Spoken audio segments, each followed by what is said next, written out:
Hi hello viewers, welcome back to channel rider மிகி.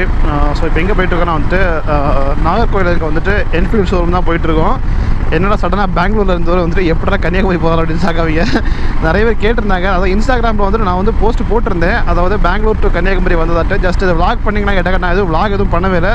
சும்மா ஒரு personal ஒர்க்காக வந்து நான் பெங்களூர் டு கன்னியாகுமரி வந்து வந்தேன். ஏன்னா நான் வந்து குட்டி ரைடர் வந்து பானது விஷயம், அதான் விஷயம். ஸோ சடனாக வந்து ஒரு ஒன் டே ஒரு மார்னிங் 3:30 வீட்டில் கால் பண்ணாங்க. அட்மிட் பண்ணியிருக்காது ஹாஸ்பிட்டலில் வந்து ஒய்ஃப் அட்மிட் பண்ணி சொல்லியிருந்தாங்க. உடனே 4 o'clock பைக் எடுத்துகிட்டு அப்படியே வந்துட்டு இந்த ட்ரெஸ் எடுத்து பேக் பண்ணிட்டு உடனே கிளம்புனேன். 700 kilometers வந்து 8 hours ட்ராவல் பண்ணிட்டு ஒரு 12 o'clock வந்து நான் கன்னியாகுமரி ரீச் பண்ணிட்டேன். நான் ஸ்டாப் ரைட் ஆக்சுவலாக ஒன்லி பெட்ரோல் போடுறது மட்டும் ஸ்டாப் பண்ணேன். அப்படி சடனாக வந்துட்டு ஸோ எந்த விளாகெல்லாம் ஒன்றுமே பண்ணல. ஸோ அந்த ரீசனால கன்னியாகுமரி வந்திருந்தேன். இப்போ கன்னியாகுமரி தான் இருக்கிறேன். ஸோ இப்போ வந்து என்ஃபீல்டு ஷோரூம் எதுக்காக போகிறோன்னா வண்டியில் வந்து கொஞ்சம் ஒர்க் இருக்குது. முன்னாடி வீடியோ பார்த்தா உங்களுக்கு தெரிஞ்சிருக்கும். நான் வந்து சென்னை போனது அந்த வே ஒரு ஆக்சிடென்ட் ஆனது. ஸோ அது ஒரு விஷயமாக வந்துட்டு கொஞ்சம் ஒர்க்கு. ஸோ அது நிறைய பேர் கேட்டிருந்தாங்க. வந்து அந்த வீடியோவில் பார்த்து ஹேண்டில் பார் பெண்ட் இருக்குன்னு நிறைய கமெண்ட்ஸ் வந்துடுச்சு. கண்டிப்பாக வந்து ஹேண்டில் பார் பெண்ட் இருக்குது. அந்த ஆக்சிடென்ட்டில் வந்துட்டு கொஞ்சம் பெண்ட் ஆகிடுச்சு. ஸோ ஹேண்டில் பார் சேஞ்ச் பண்ணணும். அதுக்கப்புறம் பார்த்தீங்கன்னா செயின் அண்ட் செயின் ஸ்பாக்கர் இருந்தால் சேஞ்ச் பண்ணணும். நான் வந்து வண்டி ஸ்டாப் பண்ண வரலாம் காட்டி தர முடிஞ்சா கண்டிஷன் எப்படி இருக்குது காமிச்சு தரேன். ஸோ இந்த 2 ஒர்க் இருக்குது. ஸோ அதை பண்ணுறது தான் நீங்கள் நம்ம வந்துட்டு நாகர்கோயில் வந்து என்ஃபீல்டு ஷோரூம் போயிட்டுருக்கோம். ஓகே, நம்ம இப்போ எந்த ஏரியாவில் இருக்கோம்னா வந்துட்டு டக்குனு பேர் மறந்து போச்சு.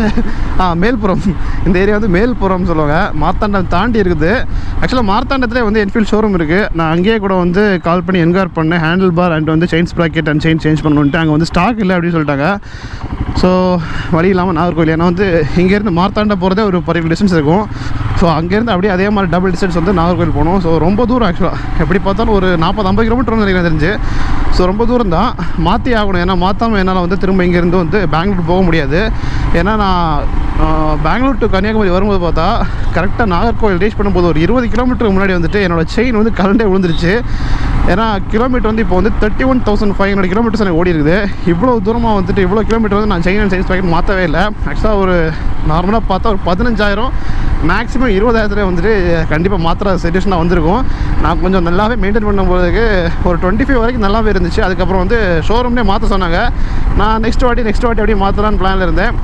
கடைசியாக இந்த வாட்டி உண்மையிலே மாற்றலான் இருந்தப்போ தான் சடன் கால் வந்து உடனே நான் கிளம்பி வந்தது. அப்படி இப்படின்ட்டு ஒன்றுமே மாற்றலை.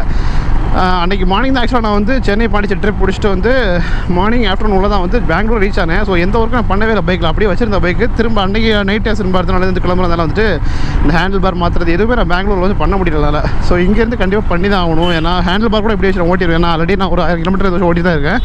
ஸோ அது கூட ஓட்டிடலாம். பட் செயின் அண்ட் ஸ்பாக்கெட் வச்சு நம்பி வந்து திரும்ப ரிட்டன் நான் எனக்கு இங்கேருந்து வந்து பெங்களூர் வரைக்கும் போக முடியாது. கண்டிப்பாக வந்து ப்ராப்ளம் கொடுக்கும். ஸோ அதான் ரீசன். இதுக்கு முன்னாடி நம்ம கன்னியாகுமரி வந்தப்போ சேம் ஷோரூம் நார்மல் ஷோரூம் வந்து போயிருந்தோம். ஒரு சர்வீஸ் பண்ணுறதுக்காக. சர்வீஸ் பண்ணுறதா போயிருந்தேன். ஸோ வந்து நான் என்ன போட்டிருந்தேன்னா தமிழ்நாட்டில் வந்து என்ஃபீல்டு சர்வீஸ் சென்டர் எந்த மாதிரி ரெஸ்பான்ஸ் இருக்குது அப்படின்ட்டு வந்துட்டு வீடியோ போட்டிருந்தேன். பட் அதை நிறைய பேர் கமெண்ட்டில் சொன்ன விஷயம் என்னென்னா வந்து நீங்கள் கேமரா மாட்டி போனால் வந்து ரெஸ்பான்ஸ் நல்லா தான் பண்ணுவாங்க. நார்மலாக போனால் வந்து உங்களுக்கு அந்தளவு ரெஸ்பான்ஸ் கிடைக்காது அப்படின்னாங்க. ஸோ இன்றைக்கி நான் வந்து ஆல்ரெடி ஃபோன் பண்ணி கேட்டுருக்கேன். அதாவது எனக்கு பொதுவாக வந்துட்டு போயிட்டு தேவையெல்லாம் வெயிட் பண்ணணும் அப்படின்றது உண்டு. போய் முன்னாடியே வந்து கால் பண்ணி கேட்பேன். எனக்கு வந்து வருவேன், நீங்கள் எப்போ ஃப்ரீயாக இருப்பீங்க சொல்லி அந்த டைமில் வந்து மாற்றிக்கிறேன். அதுக்காக வந்து நான் முன்னாடியே வந்து காலையிலேருந்து ஈவினிங் வரும் அங்கே வந்து வெயிட் பண்ணுற மாதிரி விட கேட்டேன். நான் மார்னிங் கேட்டேன், மார்னிங் ஒர்க் இருக்குன்ட்டாங்க. சரி, அப்போ ஆஃப்டர்நூன் மேலே டைம் கேட்டேன். ஓகே, வந்தீங்கன்னா கொஞ்சம் வந்து ஒரு 3 hours ஆகும் ஒர்க் இருக்கும். பட் ஆஃப்டர்நூன் மேலே வந்து வாங்க அப்படின்னு சொல்லிட்டாங்க. சரி, அதை வச்சு நான் வந்து ஆக்சுவலாக 2 o'clock வர சொல்லியிருந்தாங்க. நான் வந்து ஒரு 1/2 hour லேட் ஆகிடுச்சு இப்போ போயிட்டுருக்கேன்.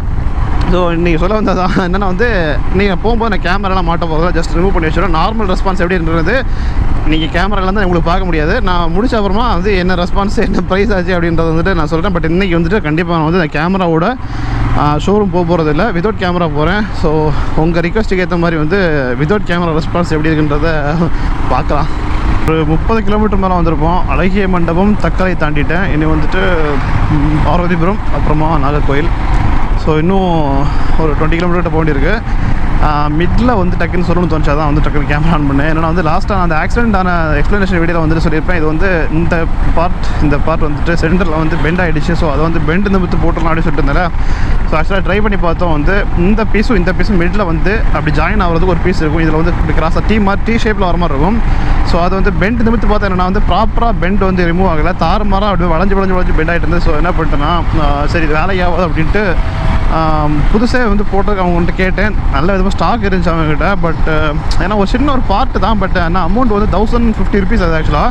ஸோ அவ்வளோ கொடுத்து மாற்றணுமா, ஏன்னா கொஞ்சம் நம்ம ட்ரை பண்ணி அதை வந்து ஒரு வெல்டிங் ஷாப்பில் கொடுத்து கொஞ்சம் ஹீட் பண்ணி லைட்டாக பெண்ட் பண்ணால் ப்ராப்பராக பெண்ட் ரிமூவ் பண்ணலாம். ஸோ அப்படி பண்ணலாமா யோசிச்சு சரி நம்ம இப்போ ஆக்சுவலாக வேறு ஒரு இடத்துல இருக்கிறோம். இப்போ அதுன்னு போய் அவனை இன்னி போயிட்டு நம்ம அது வெளியே போயிட்டு வெல்டிங் ஷாப் பார்த்து அது நான் சொந்த. ஸோ வந்து இப்போதைக்கு நம்ம எமர்ஜென்சியை வந்துட்டு ஸ்பெண்ட் பண்ணி தான் ஆகணும் அப்படின்ட்டு சேஞ்ச் பண்ணிட்டு அந்த பார்ட் இந்த பார்ட்டும் வந்துட்டு ஜாயின் பண்ணுற அந்த ஷேப்பில் உள்ள ஒரு பார்ட் வரும். ஸோ அது சேஞ்ச் பண்ணது 1500 ரூபா ஆச்சு.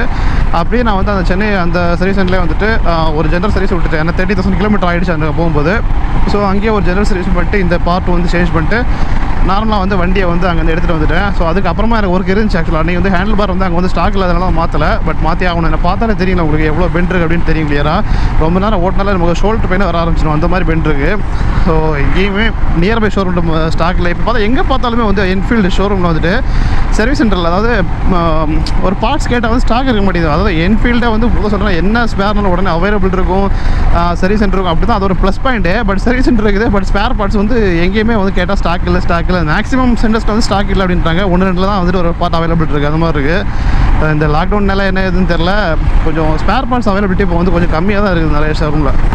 எனக்கே இந்த நிலைமை என்ஃபீல்டு ஆல் ஓவர் இந்தியா அங்கேயே சர்வீஸ் சென்டர் இருந்த பிறகு எனக்கே வந்து ஸ்பேர் பார்ட்ஸ் இல்லை அப்படின்னு புலம்புறேன். என் தம்பி ஒரு 6th லிட்டர் வாங்கி வச்சுருக்கேன். அதுக்கு வந்து சர்வீஸே எங்கேயுமே கிடையாது, சர்வீஸ் சென்டரே கிடையாது. அந்த மாதிரி பைக்கு மிட்டில் வந்து லாங்லலாம் வரான். ஆக்சுவலாக அவனும் வந்து கன்னியாகுமரி வந்திருக்கான். நான் வந்து 2 days கழிச்சு 6th லிட்டர்லாம் பெங்களூர் டு கன்னியாகுமரி வந்திருக்கான். மிட்லேயோ இல்லை ரிட்டர்ன் போது எங்கேயாச்சும் ப்ராப்ளம் ஆச்சுன்னா வந்து அவன் கதை அதே மாதிரி தான். அதே மாதிரிலாம் ரொம்ப கொடுக்கும். ஏன்னா வந்து 6th லிட்டர் வந்துட்டு டிவிஎஸ் தான். பட் வந்து எல்லா டிவிஎஸ் சர்வீஸ் சென்டரில் வந்து பைக் வந்து பார்க்க மாட்டாங்க, ஸ்பேஸ் இருக்காது. அதுன்ட்டு ரொம்ப இருக்குது. தமிழ்நாட்டிலே கொஞ்சம் குறிப்பிட்ட ஏரியாவில் தான் இருக்குது. அந்த மாதிரி பெங்களூர்லேயும் சில ஏரியா மட்டும் தான் இருக்குது அந்த மாதிரிப்பட்ட பைக்கு. பட் அதை வந்து அவன் டூரிங் கேட்டகரி எடுத்து வச்சுருக்கான். அது எப்பயாச்சும் ஒரு வாட்டி ஒரு குடச்சல் கொடுத்த ஒரு ஸ்பாட்ஸ் வந்து கிடைக்காமல இல்லை சர்வீஸ் ப்ராப்ளம் வந்து அதை தான் வந்துட்டு தெரியும் அது என்ன பண்ணுறது அப்படின்றது. இது வேறு நல்லா தான் இருக்குது, ஒன்றும் ப்ராப்ளம் இல்லை. இப்போ வேறு வீடியோ வந்து பார்க்கும்போது சொல்லுவோம், வாயை வச்சுட்டியா இனி வந்து கண்டிப்பாக ப்ராப்ளம் வந்துடும் அப்படின்ட்டு. கன்னியாகுமரி அழகு பார்த்தீங்களா, ஜம்முன்னு இருக்குல்ல. கொஞ்சம் வருஷம் கழிச்சு நான் வரும்போது வந்து கிளைமேட் வந்து ரொம்ப மோசம் இல்லாத கிளைமேட்டாக இருக்குது. இல்லைனா மேக்ஸிமம் நான் வர டைம் பார்த்தா ஹீட் டைமில் வருவேன், வந்து கசகசான்னு ஒரு மாதிரி. பட் இது வந்து கொஞ்சம் ரெய்னி சீசன். நேற்று கூட வந்து ஆக்சுவலாக மழை பெஞ்சு புயல் வந்துட்டுருக்கு அப்படின்றாங்க, சைக்ளோன் வந்துட்டுருக்கு அப்படின்றாங்க. இங்கே வந்து எதுவுமே இல்லை. நார்மலாக இது வந்து ஒரு நார்மல் மழை தான் பெஞ்சு, மற்றபடி எந்த விதமான எதுவும் இல்லை. மேபி சைக்ளோன் வந்து எங்கேயாச்சும் தாண்டி போயிடுச்சா இருக்கும். ஸோ இந்த ஒரு மலை தெரியுதுல்ல, ஆக்சுவலாக இது கொஞ்சம் தூரம் இன்னும் ஒரு 4-5 கிலோமீட்டர்ஸ் தாண்டினா அந்த பக்கம் தான் பார்த்தீங்கன்னா நான் வந்து காலேஜ் படித்தது. காலேஜ் டிப்ளமோ வந்து அங்கே தான் படித்தேன். அந்த மலையோட சைடில் இந்த பாட்டமில் தான் காலேஜ் வரும். நிறைய காலேஜ் நீங்கள் நோட் பண்ணிங்கன்னா தெரியும் உங்களுக்கு. நாகர்கோவில் கன்னியாகுமரியில் வந்துட்டு அந்த மலையோட சைடில் தான் வந்துட்டு காலேஜ் இருக்கும். அங்கே ஒன்று தெரியுது லாங்கில். ஆக்சுவலாக அதுவும் ஒரு காலேஜ், இன்ஜினியரிங் காலேஜ் இது. ஸோ இந்த மாதிரி தான் இருக்கும் படித்தது. அடிக்கடி கட்டடிச்சிட்டு போகிறதுக்கெல்லாம் வசதியாக இருக்கும். எங்கள் ஊர் மக்கள் யாரும் ஹெல்மெட் போட மாட்டாங்க. மேக்ஸிமம் போலீஸை பார்த்தா தான் போடுவாங்க. நம்ம வந்து ஹெல்மெட் போட்டு பழகிட்டேன். ஆக்சுவலாக முன்னாடி நானுமே வந்து ஹெல்மெட்லாம் அவ்வளோ போட மாட்டேன். ஏன்னா ஒரு மாதிரி இதாக இரிட்டேட்டாக இருந்த மாதிரி இருக்கும். ஆக்சுவலாக பெங்களூரில் போனால் வந்து கண்டிப்பாக வந்து போட்டு தான் ஆகணும், கம்பல்சரி. என்ன இரிட்டேட்டாக இருந்தாலும் முடி கொட்டினாலும் என்ன பண்ணாலும் போட்டு தான் ஆகணுன்றது. ஸோ அந்த இதில் போட்டு பழகினது. அந்த பழக்கம் வந்து அப்படியே வந்து திரும்ப வந்து ஹெல்மெட் இல்லாமல் ஓட்ட முடியல. ஆக்சுவலாக அது எல்லாருமே அப்படி தான். கொஞ்சம் ட்ரை பண்ணி பார்த்தா தெரியும். ஒரு மாதம் வந்து நீங்கள் வந்து ஹெல்மெட் போட்டு ஓட்டிங்கன்னா அதுக்கப்புறம் ஹெல்மெட்லாம் ஓட்ட முடியாது. அந்த மாதிரி தான். எக்ஸாம்பிள் இந்த சைடு மிரர் தான், இந்த வச்சு பழகிட்டால் திரும்ப வந்து அது இல்லைன்னா கஷ்டமாக இருக்கும். ஸோ அது மாதிரி. ஸோ இப்போ வந்து நான் ஊருக்கு வந்தால் கூட வந்து நார்மலாகவே வந்து மோட்டோ விளாகிங் பண்ணுறதுக்காக இல்லை, நார்மலாகவே வந்து எங்கே போகிறோம் ஹெல்மெட் போட்டே போகிற அந்த பழக்கம் தான். சேஃப்டிக்காக அப்படின்னு பெருசாக நான் வந்து லாஜிக்காக பேசலை. ஜஸ்ட்டு வந்து ஓட்டும்போது இந்த தூசி அடிக்கிறது, ஒரு மாதிரி இந்த மண் கல்லெல்லாம் ஃப்ரண்ட் வண்டிலேருந்து படுறது. ஸோ அந்த இதை அவாய்ட் பண்ணுறதுக்காக நான் வந்து ஹெல்மெட் எடுத்து போட்டுருவேன் அப்படியே. ஓகே, ஷோரூம் வந்தாச்சு. ஸோ நான் சொன்ன மாதிரி வந்து உள்ளே வந்து கேமரா எடுத்துகிட்டு போக போகிறதில்ல. ஸோ அதுக்கு முன்னாடி உங்களுக்கு ஒரு சின்ன விஷயம் காமிக்க வேண்டியிருக்கு.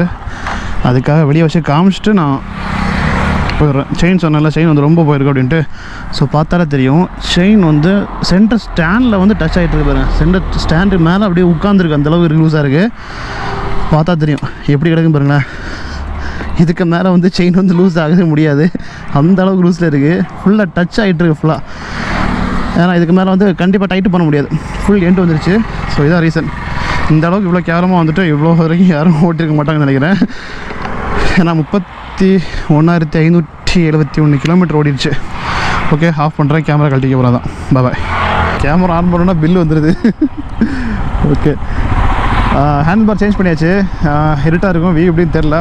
பக்கா. ஆக்சுவலாக இவ்வளோ நாள் பெண்டர் ஹேண்ட் பார் வச்சு ஓட்டுறதுனால எனக்கு வந்து இது மாற்றினோன்னு வித்தியாசமாக தெரியுது. ஏன்னா பழைய ஹேண்ட் பார் பார்த்தா எனக்கு வந்து ரொம்ப பக்கத்தில் வந்த மாதிரி இருக்கும், ரொம்ப டிஃப்ரென்ஸ் இருந்துச்சு.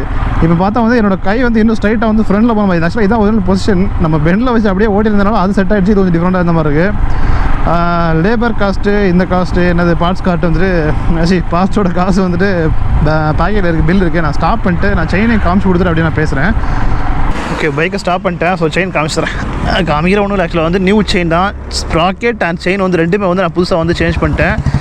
ஆக்சுவலாக செயின் லூப் பண்ணுறதுக்கு நான் உங்களுக்கு சொன்னேன், அதாவது மறந்து சொன்னேன். புது செயின் வரும்போது ஆக்சுவலாக அதிலே வந்து லூப் ஆகி தான் இருக்கும். நிறைய பேர் நான் அன்னை ஒரு சில வீடியோ சொல்லியிருப்பேன், புதுசாக வந்து செயின் போட்டோம்னா செயின் லூப் பண்ணணும் அப்படின்ட்டு. ஆக்சுவலாக வந்து ஸ்டாக்கில் வரக்கூடியது வந்து அதிலே லூப்பில் தான் இருக்கும், நம்ம போட தேவையில்லை. அதுக்கப்புறம் நான் ஜென்ரலாக நான் பண்ணுற மாதிரி வந்துட்டு பண்ணால் போதும். So chain and sprocket change பண்ணிட்டோம். 31,000 கிலோமீட்டர் தான் வந்து சேஞ்ச் பண்ணுறது தான் பெரிய ஒரு விஷயம். இதில் நார்மலாக எப்போயோ சேஞ்ச் பண்ணி இப்போ பண்ணிருக்கோம். ஹேண்டில் பார் வேணா பார்த்துங்க ஒரு வாட்டி. ஃபஸ்ட்டு வந்து எந்த பொசிஷனில் இருந்துச்சுன்னா, நார்மலாக நான் வைக்கும்போது இந்த ஹேண்டில் இங்கே இருக்கிறது எனக்கு பார்த்தா கை வந்து இங்கே இருக்கும், அந்தளவு இருந்துச்சு. இப்போ வந்து இப்போ தான் கரெக்ட் ஸ்டடி பொசிஷன் வந்திருக்கு. ஸோ பில்லில் எவ்வளோ அமௌண்ட் இருக்குன்னு பார்க்குறேன். பில் டேட் படி பார்த்தீங்கன்னா ஆக்சுவலாக வந்து எனக்கு கம்மியாக இருக்குது. ஆக்சுவலாக என்ன ரேட்னு தெரியல. நான் பெங்களூரில் கேட்கும்போது எனக்கு வந்து ஹேண்டில் பாரும் சரி இந்த சரி நார்மல் அதிகமான ரேட் சொன்னாங்க. ஹேண்டில் பார் ரேட்டு பார்த்தீங்கன்னா 584 தான் ஹேண்டில் பார் ரேட்டு. பட் எனக்கு வந்து பெங்களூரில் 1050 ருபீஸ் சொன்னாங்க. பெங்களூரில் என்ன எதுன்னு தெரியல. ஆக்சுவலாக வந்து ஆர்ஐனா ஃபுல்லாகவே எல்லாம் ஒரே ரேட்டு தான் வரணும். டிஃப்ரென்ஸ் இருக்குது தமிழ்நாடுக்கும் கர்நாடகாவுக்குமே, அதுன்றது இப்போ தான் எனக்கு தெரியுது. அதுக்கப்புறம் சைனா ஸ்ப்ராக்கெட் வந்து 2335 ருபீஸ் தான். அங்கே வந்து எனக்கு 3500 ருபீஸ் சொன்னாங்க. இது வந்து அப்படியே 1000 ருபீஸ் அரௌண்டாக 1500 ருபீஸ் அங்கே கூட கம்மியாக தான் இருக்குது பார்த்தா. பட் லேபர் வந்து கொஞ்சம் ஹையாக இருந்துச்சு. லேபர் வந்து செயின் ஸ்ப்ராக்கெட்ஸ் ஃபிக்ஸ் பண்ணுறதுக்கு 708, அப்புறம் வந்து ஹேண்ட் பாருக்கு 354. அது எனக்கு கொஞ்சம் ஒர்க் இருக்கிறதுனால வந்து அது மட்டும் அரௌண்ட் 1000 இருக்குது. அங்கேயே சேம் ரேட் தான் வரும். பட் பார்ட்ஸ் காஸ்ட் வந்து எனக்கு பெங்களூரோட இங்கே வந்து ரொம்பவே கம்மியாக இருக்குது. ரியலி இங்கே வந்து மாற்றுறதுல ஒரு 1500 ருபீஸ் வந்து சேவ் ஆகிருக்குன்னு நினைக்கும் போது ஒரு ஆச்சரியம். ஸோ அவ்வளோதான், நான் மாற்றுறது அப்படின்னு காமிச்சிட்டேன். ஸோ வண்டி வந்து இப்போதைக்கு பர்ஃபெக்டாக இருக்குது. பிரேக் பேடை மட்டும் என்னென்னா நான் சேஞ்ச் பண்ணுறதுக்கு கொஞ்சம் சொல்ல மறந்துட்டேன். அது வேணால் நம்ம அங்கே போய் கூட பார்த்துக்கலாம். ஏன்னா இப்போதைக்கு பிரேக் பிடிக்குது, அவ்வளோத்துக்கெல்லாம் இல்லைன்னு. ஸோ பெரிய மேட்டரில் அவ்வளோதான். ஸோ வீடியோ எண்ட் பண்ணிக்கலாம். வீடியோ வந்து பிடிச்சிருந்தா லைக், கமெண்ட், ஷேர். வழக்கம் போல் நான் சொல்ல மறந்துடல, நான் கேமரா மாட்டாமல் தான் அவங்கள்ட்ட அப்ரோச் பண்ணி எல்லாமே பேசி எடுத்து கொஞ்சம் பண்ணாங்க. ஃபுல்லாக நல்லாவே பண்ணாங்க. எதுவுமே வந்துட்டு லாஸ்ட்டு கொஞ்சம் நான் உள்ளே போயிருந்து பார்த்தேன். நான் பண்ணுறதுக்காக 6 மணி தான் அவங்களுக்கு ஆக்சுவல் க்ளோசிங் டைம். இப்போ வந்து லேட் ஆகிடுச்சு, 6:45 ஆக போகுது. 6:30 வரைக்கும் வெயிட் பண்ணி கிளியராக பண்ணி கொடுத்தா விட்டாங்க. நீங்கள் சொல்கிற மாதிரி நான் கேமரா எதுவும் எடுத்துகிட்டு போகல, நார்மலாக நல்லா பண்ணி கொடுத்தாங்க. மேபி ஒவ்வொரு ஷோரூம்லேயும் ஒவ்வொரு டெக்னீஷியன் அவங்கவுங்க அந்த டென்ஷனில் அது இன்ட்ரெஸ்ட் அதெல்லாம் காண்டாக நடந்துப்பாங்க சொல்கிறதுல. பட் நல்ல ரெஸ்பான்ஸாக இருந்துச்சு, ஒன்றும் பிரச்சனை இல்லை. ஸோ வீடியோ எண்ட் பண்ணுறேன். வீடியோ பிடிச்சிருந்தால் லைக், கமெண்ட், ஷேர் எதனால் பண்ணுங்கள். நம்ம இன்னொரு வீடியோ, ட்ரிப் வீடியோ, ஒரு பைக் வீடியோ எல்லாம் சந்திக்கலாம். பாய்.